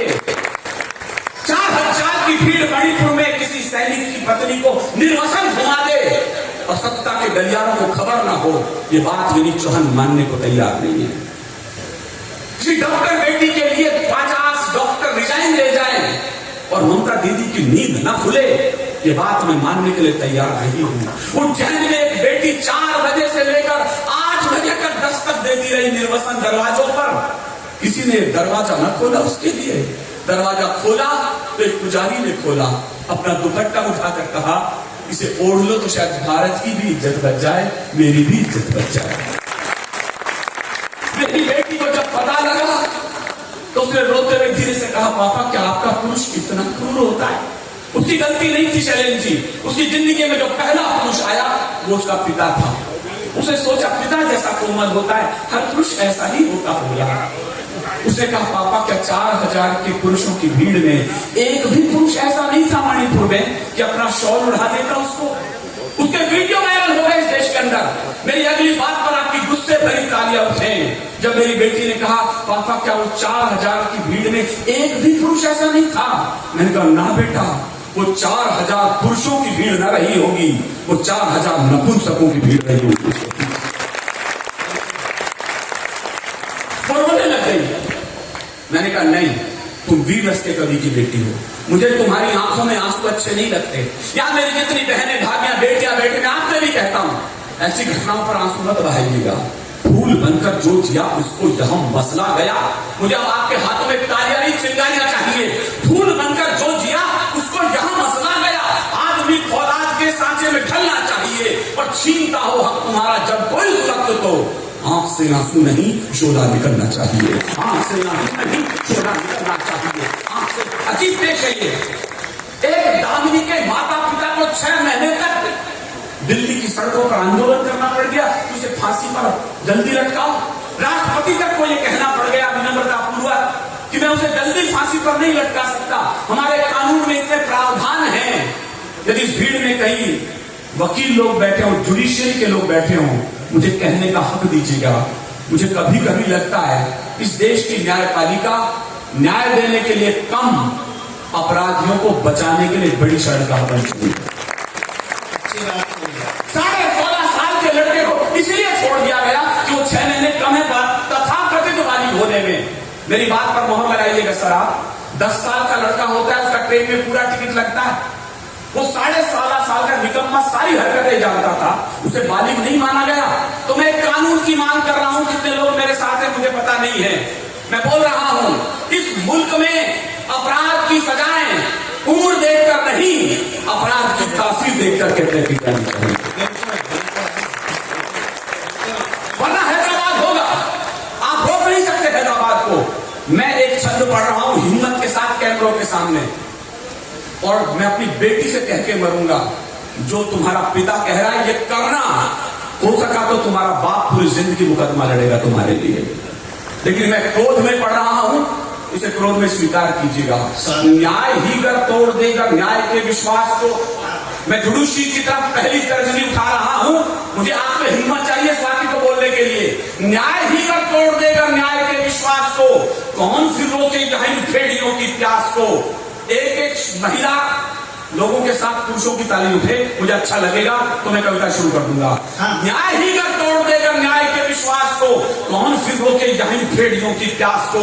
एक ही चारा बचेगा बेटियों के पास, फिर गोलियों से भूंदेंगे खुद यहाँ अय्याज को, गोलियों से भूंदेंगे खुद यहाँ अय्याज को, गोलियों से भूंदेंगे खुद यहाँ अय्याज को। एक छोटी कविता मुझे इजाजत दीजिएगा।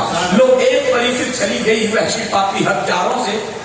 मैंने विनीत होकर कविता लिखी है, लेकिन अंत में मेरा चौहानी तेवर बाहर आ गया हो, मुझे हिम्मत देना मैं ऐसी एक कविता और लिख सकूं। लोग एक परी फिर चली गई वहशी पापी हत्यारों से, वो किरण सूर्य की चली गई खुद अपने चांद सितारों से। मैं सोच रहा हूं क्या इंसान इतना वहशी हो सकता है, कलियों की छाती में क्या इतने गहरे कांटे हो सकता है। मैं शीश में टक्कर पूछ रहा, क्या यही भाग्य है माटी का। दुनिया में क्या संदेश गया इस जगत गुरु की माटी का, दुनिया में क्या संदेश गया इस जगत गुरु की माटी का। 10-5 कंट्री हमने भी घूमे, हम पूरी दुनिया में चलेंगे जाते हैं तो भारत को एक ही कारण से इज्जत की नजरों से देखा जाता है, हमने वासना को जीत लिया दुनिया के अंदर। ये संदेश है हमारे प्रति। विज्ञान में तो वैश्विक हमसे बहुत कई कदम आगे, केवल वासना हमने जीत ली थी। मैंने सुना है अमेरिका में स्वामी विवेकानंद जब भाषण दे रहे थे तो सुंदर युवती उनके पास चली आई, चले स्वामी जी मैं आपसे शादी करना चाहती हूँ। स्वामी जी ने कहा मैं तो सन्यासी हूँ, मुझसे शादी क्यों करना चाहती हो।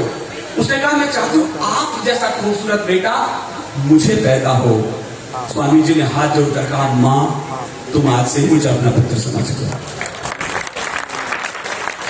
क्या देख दिया हिंदुस्तान में। छत्रपति शिवाजी के दरबार में उनका सेनापति मुगलों की सबसे खूबसूरत बेगम को पकड़ के लिया। शिवाजी से कहा महाराज ये गोहरबानो है, आपके हरम के लिए तोहफा लाया हूँ, बेडरूम के लिए तोहफा लाया हूँ। छत्रपति शिवाजी ने तलवार निकाली और कहा सबसे पहले सेनापति को जेल में डालो। उसके बाद गोहरबानो की तरफ मुड़े, धीरे से बोले गोहरबानो तुम बहुत खूबसूरत हो, क्या ही अच्छा होता मेरी माँ भी इतनी सुंदर होती ना, मैं भी इतना ही खूबसूरत पैदा हुआ। हम कौन थे क्या हो गए और क्या होंगे अभी। मैं गंभीर कविता पर आपसे दाद मांग रहा हूं, चीख पुकार पर नहीं। हम कौन थे क्या हो गए और क्या होंगे अभी। आओ विचारे बैठकर हम ये समस्याएं सभी। हम काम विजेता कहलाए पश्चिम में सिर ऊंचा करके, इस घटना पर शर्मिंदा है बैठे हैं सब नीचा करके।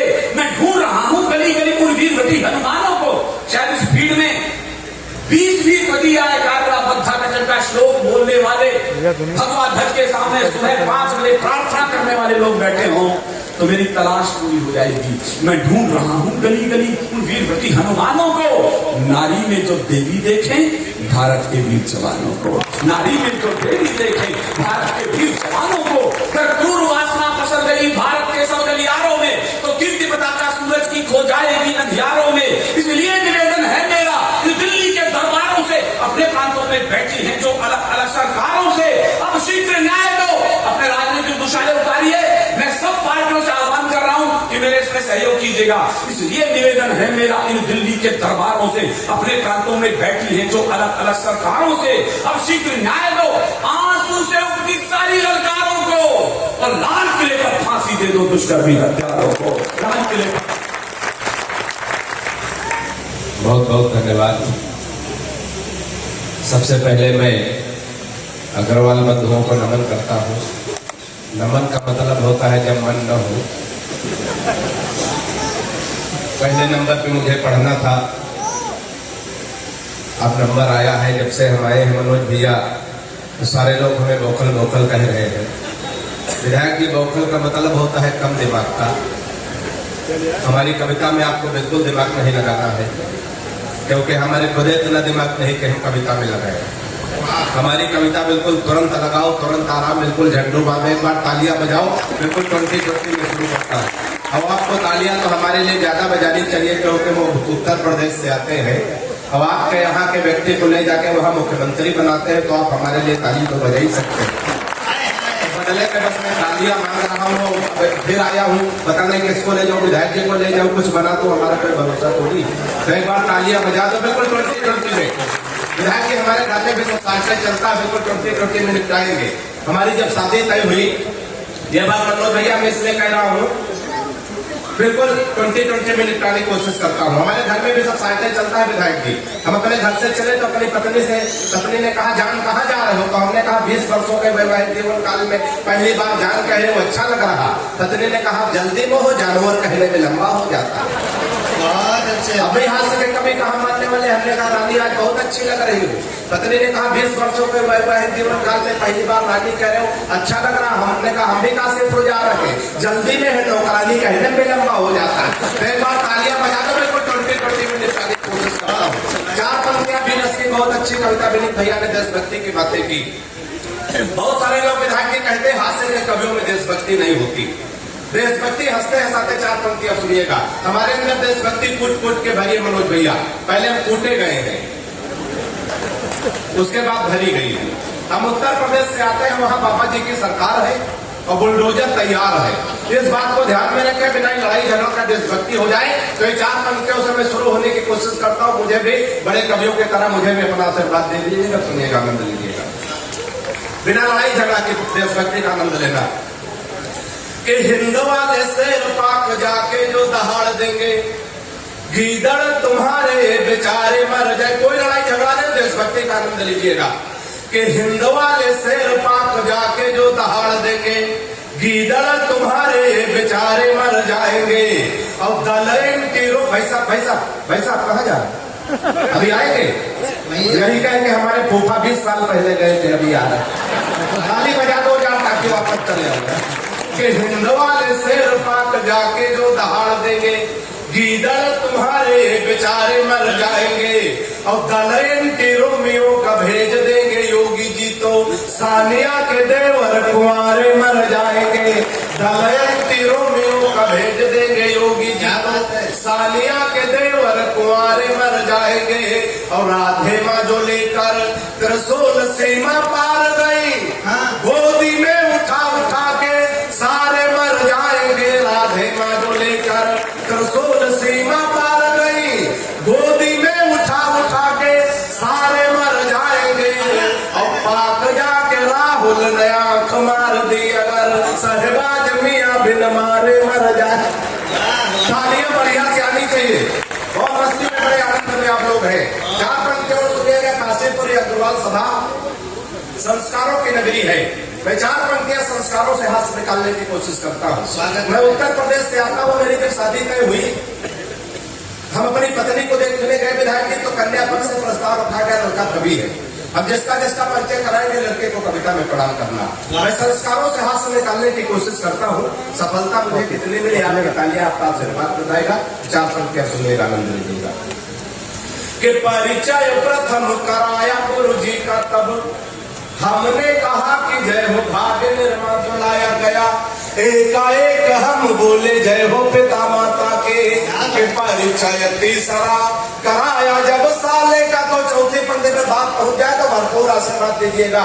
कि परिचय तीसरा कराया जब साले का, तो हमने कहा कि जय हो पत्नी के भ्राता की। परिचय तीसरा कराया जब साले का, तो हमने कहा कि जय हो पत्नी के भ्राता की। और बिटिया दिखा के बोले गौ जैसी बेटी मेरी, हमने कहा कि जय बोलो गौ माता। बहुत परेशान इसलिए कि हमारी पत्नी बहुत काली है, बिल्कुल काला काला जामुन समझो। अच्छा हमारी पत्नी काली हो, पत्नी ही हमारा धन है। बाबा रामदेव कह रहे हैं काला धन वापस काली बचती है, वापस करो। एकदम तैयार हो गए, बाबा बड़े होगा, 4 की बात मान लो, वापस कर दो। लेकिन विधायक के बाबा बड़ा होशियार आदमी, तुरंत दूसरा सवाल किया, काले धन को सार्वजनिक करो। कोई नहीं, 15 दिन का टाइम है, कल समझ में आ जाए, कल ताली बजा लेगा। 4 पंक्तियां बाबा को ध्यान में रखे, थोड़ा सा आनंद में आएगा। कि बाबा रामदेव बोले बूढ़ों को शिकायत तो है, हम बाबा जी का चमन प्राश नहीं खाएंगे। कि बाबा रामदेव बोले बूढ़ों को शिकायत है, हम बाबा जी का चमनप्राश नहीं खाएंगे। और साल भर हो गया मंगाते और खाते हुए, लाभ तो नहीं हुआ है, अब न मंगाएंगे। तो मैंने कहा बाबा एक बदलाव कर देखो, हमारी सलाह अगर बाबा के लिए उचित बैठ जाए तो आनंद लेना। कि मैंने कहा बाबा एक बदलाव कर देखो, वही बूढ़े फिर दौड़ दौड़ कर आएंगे। मैंने कहा बाबा एक बदलाव कर देखो, वही बूढ़े फिर दौड़ दौड़ कर आएंगे। और अपनी हटा के फोटो मल्लिका की जो लगा दो, चमनप्राश छोड़ो बूढ़े डिब्बा चाट जाए। बहुत मस्ती में बड़े आनंद में आप लोग हैं। 4 पंक्तियां और देशभक्ति की सुनिएगा। तमाम प्यार मोहब्बत की बातें विधायक जी माइक पे होती, श्रृंगार रस की तमाम बातें होती, लेकिन ये सब हकीकत में है कुछ नहीं, सब माइक तक है, बस हकीकत में बचा कुछ नहीं। हम लोग चार पंक्तियां पढ़ने की कोशिश करते हैं। हम लोग प्यार मोहब्बत के नाम पे कहाँ धोखा खाते हैं। अगर इसमें भी कोई प्यार मोहब्बत के नाम पे धोखा खाया हुआ व्यक्ति बैठा हो तो सबसे ज्यादा आशीर्वाद इन पंक्तियों पे आमंत्रित करता हूँ। सुनिएगा, आनंद लीजिएगा। हम लोग कहाँ धोखा खाते, सुनिएगा। कि फेसबुक किया उसका तो मन के बगीचे में मयूरी बनना चाहिए। कि फेसबुक किया उसका तो मन के बगीचे में मयूरी बनना चाहिए। और प्रोफाइल में पढ़ी लिखे थे पटना में, और जॉब की जगह डाली झारखंड रांची है। प्रोफाइल में पढ़ी लिखे थे पटना में, और जॉब की जगह डाली झारखंड रांची है। और चैटिंग से बात जब धीरे धीरे आगे बढ़ी, इतनी बढ़ी कि टूटी प्रीति मेरी साची है। चैटिंग से बात जब धीरे धीरे आगे बढ़ी, इतनी बढ़ी कि टूटी प्रीति मेरी साची है। और 2.5 साल प्रेमिका समझ बात जिससे कि बाद में पता चला पड़ोस वाली चाची। 2.5 साल प्रेमिका समझ बात जिससे कि बाद में पता चला पड़ोस वाली चाची। बहुत मस्ती में बड़े आनंद में आप लोग हैं। मैं 4 पंक्तियां और पढ़ने की कोशिश करता हूँ, इसी मस्ती के साथ, इसी ऊर्जा के साथ सुनिएगा। एक बार 4 दोस्तों में लोग बैठे थे विधायक जी, एक रूस का, एक चीन का, एक जापान का, एक हिंदुस्तान का। 4 पंक्तियां हंसते हंसाते देशभक्ति की ओर सुनिएगा। इत्तेफाक से उस समय हिंदुस्तान का प्रतिनिधित्व हम कर रहे थे। अच्छा, क्योंकि उस समय बौखलाहट कर रहे थे, मोदी जी तो अब आए हैं। तो 4 एक आदमी के समझ में आया, धीरे धीरे सबके समझ में आएगा। 4 पंक्तियां सुनिएगा, आनंद लीजिएगा। कि जापानी बोला मेरे यहाँ तकनीक देखो, हथियार बना भेजते हैं विश्व भर में। कि जापानी बोला मेरे यहाँ तकनीक देखो, हथियार बना भेजते हैं विश्व भर में। और रूस वाला बोला हम डॉक्टर बनाते हैं जो हर मर्ज का इलाज करे घर घर में। रूस वाला बोला हम डॉक्टर बनाते हैं जो हर मर्ज का इलाज करे घर घर में। और चीन वाला चीन चांग चू चाय कर बोला, ऐसे बोलते हमारे देश में चीन का कोई जोड़े, चीन में छोटे छोटे नाम होते हैं, 18-20 नाम मिलाओ, चीन चांग चू चाय चे, तो अकेले मनोज कुमार अग्रवाल के बराबर होगा। ताली बजाओ, बढ़िया बात कर रहा है। चीन वाला चीन चांग चू चाय कर बोला, उसकी तो बात नहीं घुसी मेरे सर में। और मैंने कहा एक बार भारत में आओ, यहाँ भैंस को भी बढ़िया बनाते पार्लर में। 4 पंक्तियां और सुनिएगा। आप सभ्य दद्दों को जब मिलते हैं तो अक्सर एक झूठा वादा करते हैं कि दद्दों के लिए कभी सम्मेलन में हम आपको बुलाने वाले हैं, लेकिन बुलाते नहीं है। मैंने यहाँ से बिहार से निकालने की कोशिश की है। एक बार 2-4 लोग तालियां बजा के मैं एक छंद पढ़ने की कोशिश करता हूँ। कि मैंने कहा कबीराज एक पुण्यकार है तो करके विचार मैंने मन में ठाना है। कि मैंने कहा कबीराज एक पुण्यकार है तो करके विचार मैंने मन में ठाना है। और दादाजी की पुण्य तिथि पर कभी गोष्ठी करा के गुरुदेव मुझे आपको बुलाना है। दादाजी की पुण्य तिथि पर कभी गोष्ठी करा के गुरुदेव मुझे आपको बुलाना है। तो कबीराज बोले बेटे आज ही बता दो, मेरी व्यस्तता है और कई जगहों पे जाना है। कबीराज बोले बेटे आज ही बता दो, मेरी व्यस्तता है और कई जगहों पे जाना है। तो मैंने कहा नहीं है, मरने को कुड़ते थे, होगी तब आता। तालियां बढ़िया से आनी चाहिए। इस बीच एक बच्चा किसी का है जो मेरी गोद में है, उसका फोन भी यहाँ पर है। जिसका बच्चा हो तो प्रमाण देकर मुझसे ले जाए। एक बार इस बच्चे के लिए तालियां बजा दीजिए। यहाँ तक इसका पहुंच गया नाम है। आरव है, आरव। चार पंक्तियां और सुनिएगा। ये अग्रसेन समाज, अग्रसेन परिवार ये उत्सव, ये महोत्सव किस लिए मनाता है। चार पंक्तियां सुनिएगा, आशीर्वाद दीजिएगा कि किसी खंजर से न तलवार से जोड़ा जाए, किसी खंजर से न तलवार से जोड़ा जाए, सारी दुनिया को चलो प्यार से जोड़ा जाए। किसी खंजर से न तलवार से जोड़ा जाए, सारी दुनिया को चलो प्यार से जोड़ा जाए, और ये किसी शख्स को दोबारा न मिलने पाए, प्यार के रोग को आधार से जोड़ा जाए। प्यार को रास्ते में चलते चलते चार पंक्तियां सुनिएगा कि सुबह सुबह पत्नी बोली, हालांकि सुबह सुबह बोलती नहीं है, कि सुबह सुबह पत्नी बोली, आप तो मेरी हर अदा पर मरते हो, बात पहुंचे तो आनंद लेना। सुबह सुबह पत्नी बोली, आप तो मेरी हर अदा पर मरते हो, आज सही सही बताओ तुम मुझसे कितने परसेंट प्यार करते हो। सुबह सुबह पत्नी बोली, आप तो मेरी हर अदा पर मरते हो, आज सही सही बताओ तुम मुझसे कितने परसेंट प्यार करते हो। पत्नी की बात सुनकर मैं मन ही मन मुस्कुराया, मैं तुमसे 72% प्यार करता हूँ जैसे ही बताया। मैं तुमसे 72% प्यार करता हूँ जैसे ही बताया। पत्नी झल्ला कर बोली, मैं हूँ तुम्हारी बीबी इकलौती। पत्नी झल्ला कर बोली, मैं हूँ तुम्हारी बीबी इकलौती। फिर भी मेरे प्यार में 28% कटौती, फिर भी मेरे प्यार में 28% कटौती। मैंने कहा प्रिय, तुम्हारे प्यार में कटौती करने की मेरी कहाँ हस्ती है। मैंने कहा प्रिय, तुम्हारे प्यार में कटौती करने की मेरी कहाँ हस्ती है। लेकिन आजकल हर लग्जरी आइटम पर 28% GST है। सोच कैसे आती है। 8 बजे मोदी जी ने नोट बंद कर दिए और 9:30 बजे से कवि सम्मेलन था। 2000 अग्रवाल बैठा हुआ था। हम लोगों ने पूरी ताकत झोंक दी, लेकिन एक अग्रवाल नहीं हंसा, एक ने ताली नहीं बजाई। लेकिन खुशी की बात यह हुई, जब कवि सम्मेलन खत्म हुआ तो हम सब कवियों को उन्होंने 3-3 गुने पेमेंट किया था। ये बिल्कुल सच्ची, भगवान कसम सच्चे, कृष्ण भैया इसके गवाह है। तो अब तो नोट बंद कोई हो नहीं रहा है, इसलिए आप मुस्कुराते हुए तालियां बजा सकते हैं। थोड़ा आपका उत्सव है, अपना उत्सव और बड़ा करिए। आप जैसे लोग अब मिलते नहीं हैं। इतने लोग कवि सम्मेलन में वास्तव में बहुत कम मिलते हैं। लखनऊ हो, दिल्ली हो, मुझे नहीं लगता कि 2000 आदमी इकट्ठा होता है। 200, 250, 300, मैक्सिमम 400-500 लोग हो जाते हैं। लेकिन आप इतने लोग यहाँ हैं कि आप जैसे लोग अब मिलते नहीं हैं। थोड़ी वाह वाह करिए। हाँ, ऐसे आप जैसे लोग अब मिलते नहीं हैं। इस महक के फूल अब खिलते नहीं हैं। इस पर वाह और तगड़ी होनी चाहिए। हाँ, ऐसे आप जैसे लोग अब मिलते नहीं हैं।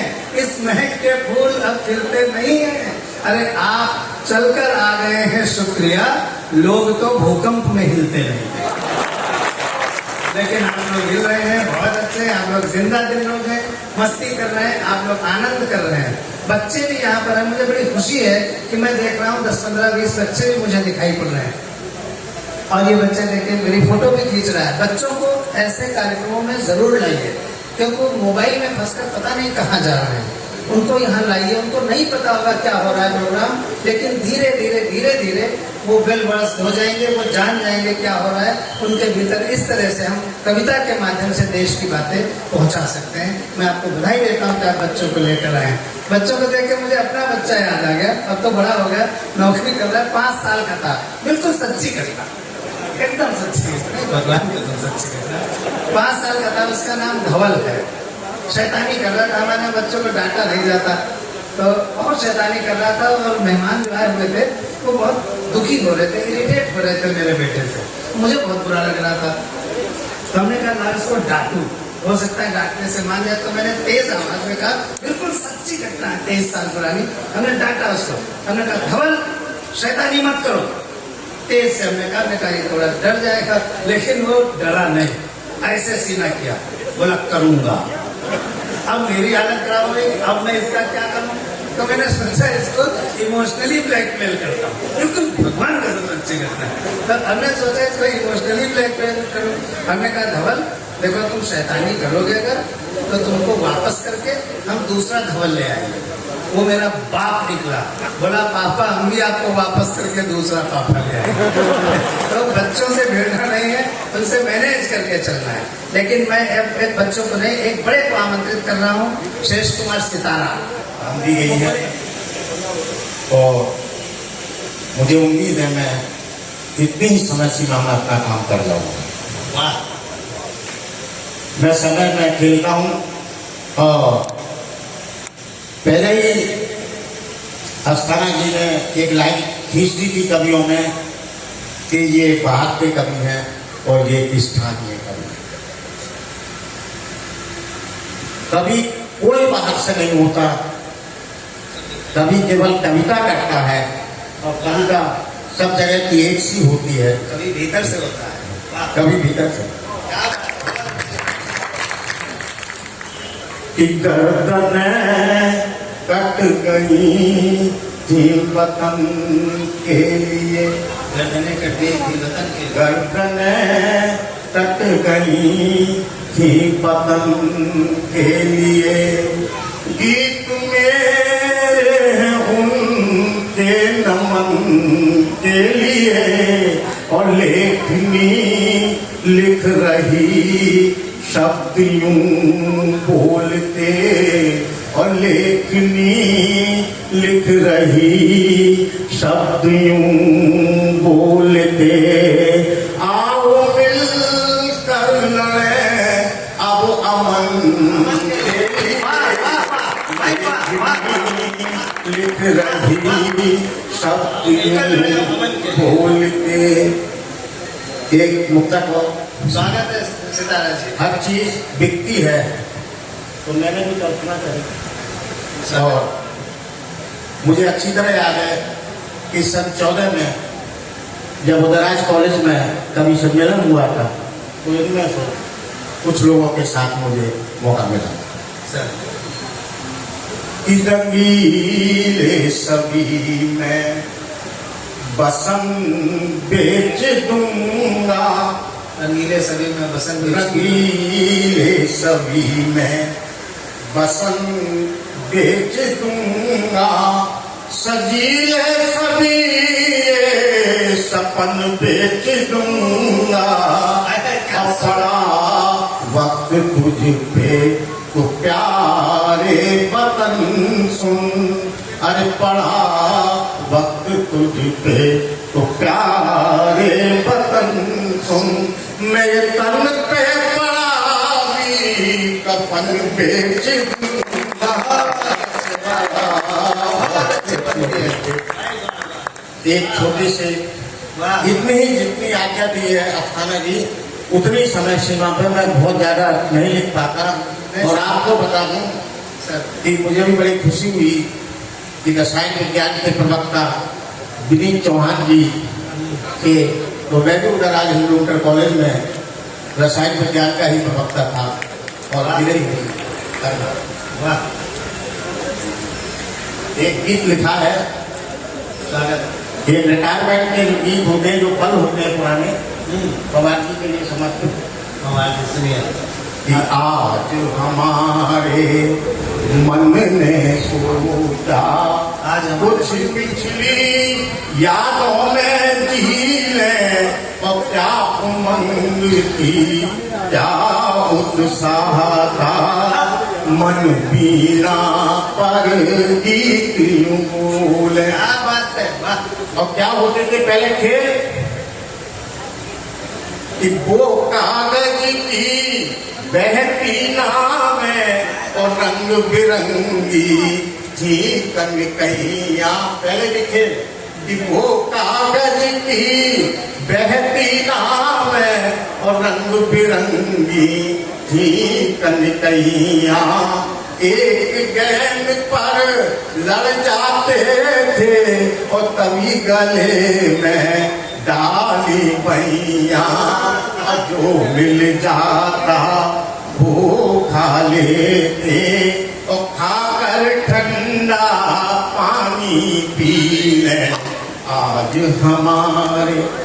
और ये 4 लाइनें विशेषकर उस बचपन को याद दिला देना सर कि जब पहला पट्टी और बस्ता हाथ में लेके जाते थे अस्थना जी सर कि पट्टी बस्ता हाथ में लेकर और साथ में सब शाला को जाते पाठशाला कि पट्टी बस्ता हाथ में लेकर और साथ में सब शाला को जाते। आँख मीरते नाक सुलगते बाबा के थप्पड़ को खाते। आँख मीरते नाक सुलगते बाबा के थप्पड़ को खाते। और नीले पीले गोपारों को मन करता था हम भी ले लें आज। इस कविता को ही छोड़ते हुए केवल 2 छंद एक देशभक्ति की कविता में अपने स्वागतम करूंगा।